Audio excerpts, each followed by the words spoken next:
तो hello students, आज हम पढ़ने जा रहे हैं हमारे एल्डिहाइड कीटोन एवं कार्बोक्सिलिक अम्ल का भाग नंबर 30। तो चलिए इसे शुरू करते हैं। ठीक है, तो देखते हैं कि आज हम क्या पढ़ने वाले हैं। तो आज हम पढ़ेंगे कार्बोक्सिलिक अम्लों की अम्लता पर प्रतिस्थापियों का प्रभाव। यह हमने पिछले भाग में थोड़ा सा पढ़ लिया था कि कैसे प्रतिस्थापी जब एक कार्बोक्सिलिक अम्लों को समूह में जोड़े जाते हैं तो उनसे कार्बोक्सिलिक अम्लों की अम्लता पर क्या फर्क पड़ता है। तो आज हम देखेंगे उसके कुछ आगे। ठीक है, ओके, चलिए शुरू करते हैं। ठीक है, तो यहाँ पर यह पिछले भाग में हमने यहाँ पे खत्म किया था, देखते हैं इसको। ओके, तो निम्नलिखित समूहों का प्रभाव अम्लता बढ़ाने में क्रम से है।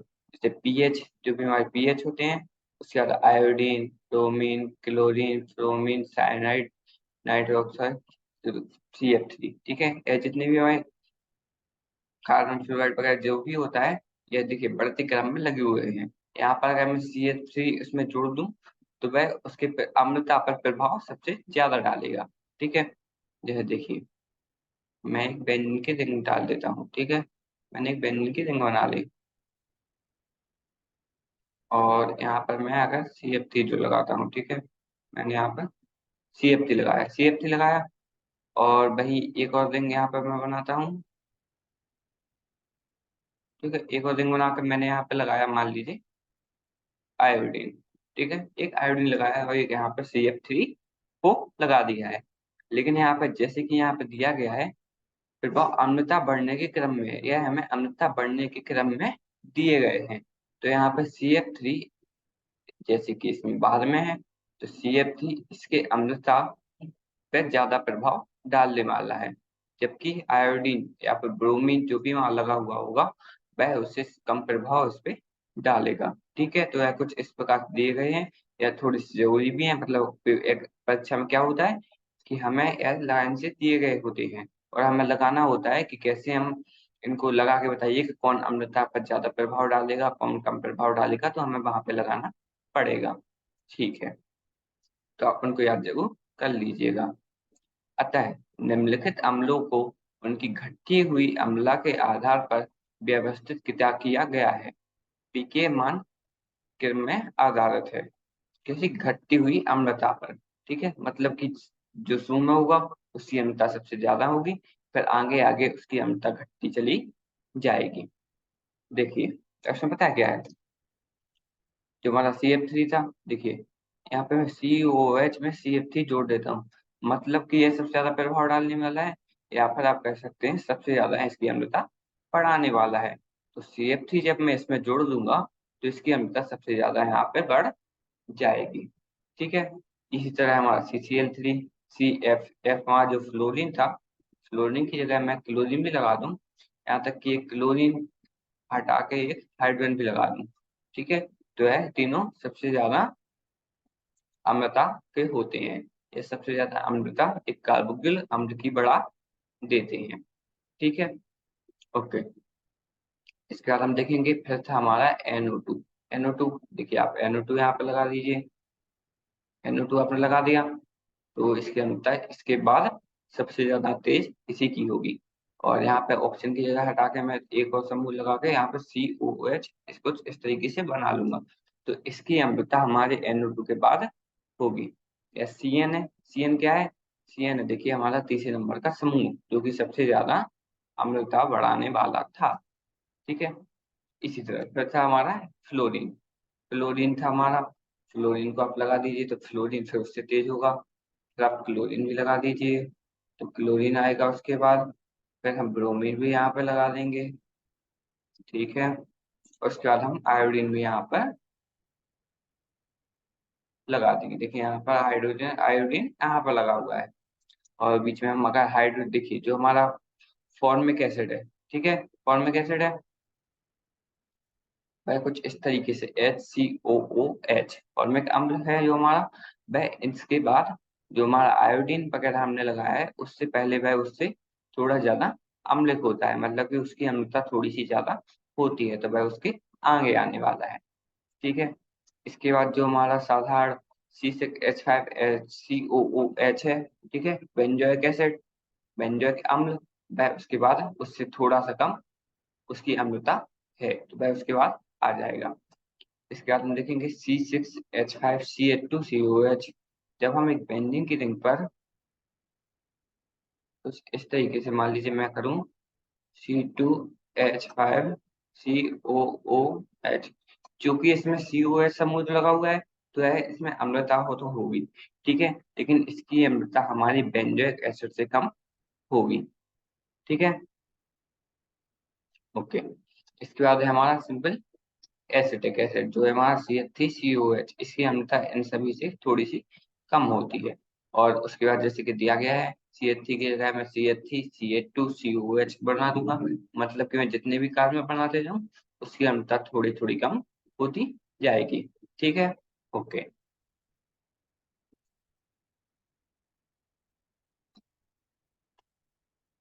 चलिए आगे देखते हैं। तो कार्बोक्सिलिक समूह पर फेनिल अवस्था बनाइल समूह के सीधे संयुक्त होने पर संगत कार्बोक्सिलिक अम्लों की अम्लता बढ़ जाती है।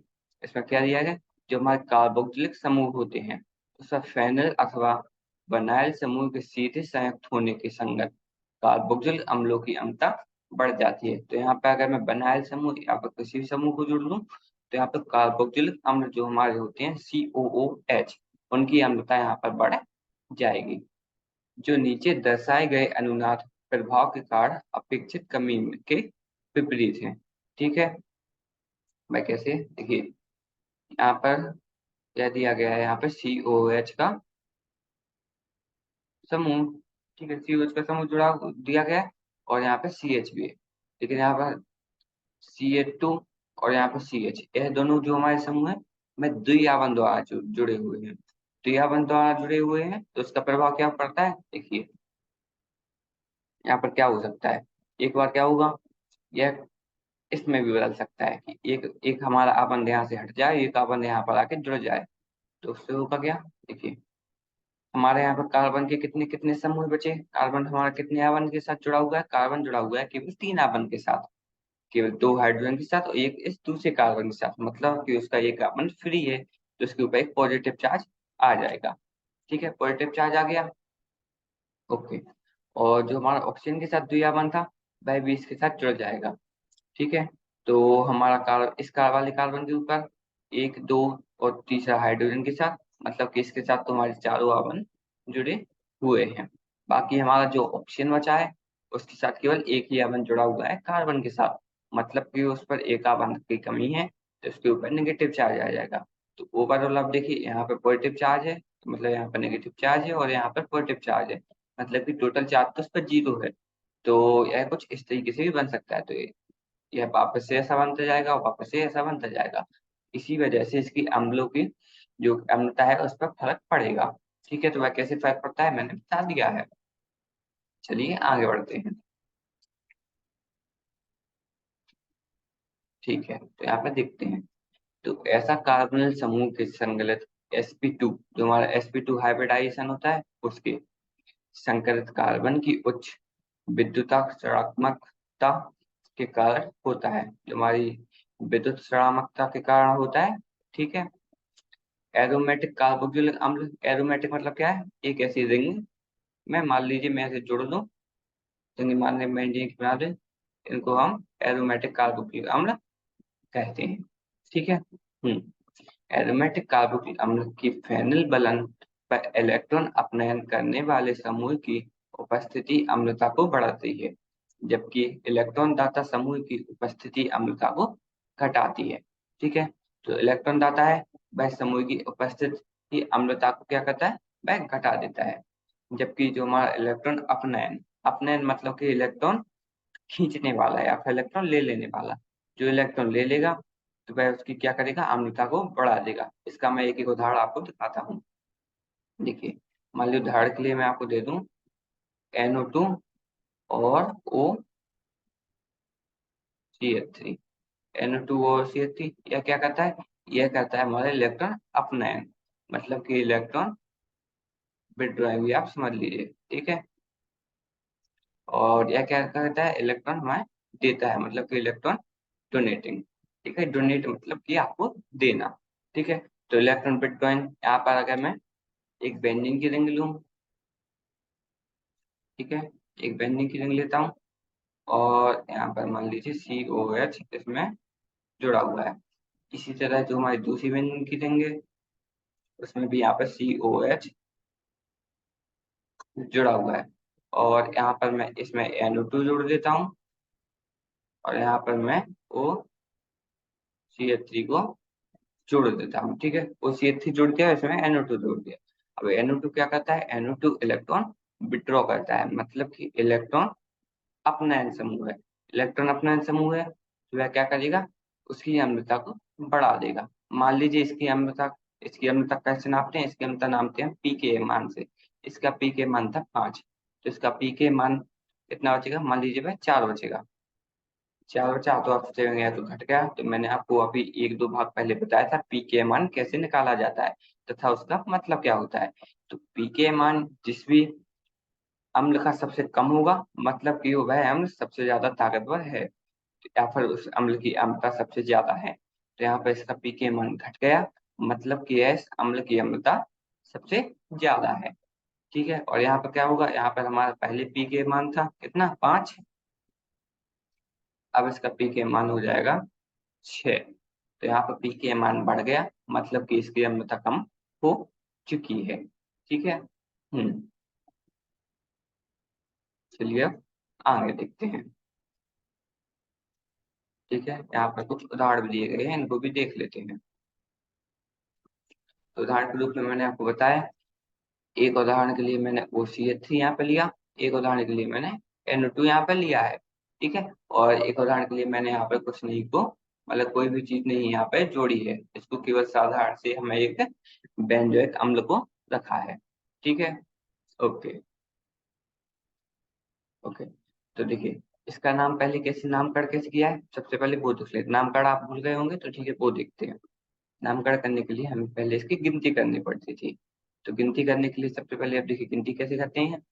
गिनती करते थे हम वहां से जहाँ से इसकी गिनती सबसे कम होती थी, तो यहाँ से होगी गिनती 1, 2, 3, 4, 5, 6। आप चाहे ऐसे गिनती कर लीजिए, आप ऐसे इस साइड से कर लीजिए, 1, 2, 3, 4, 5, 6।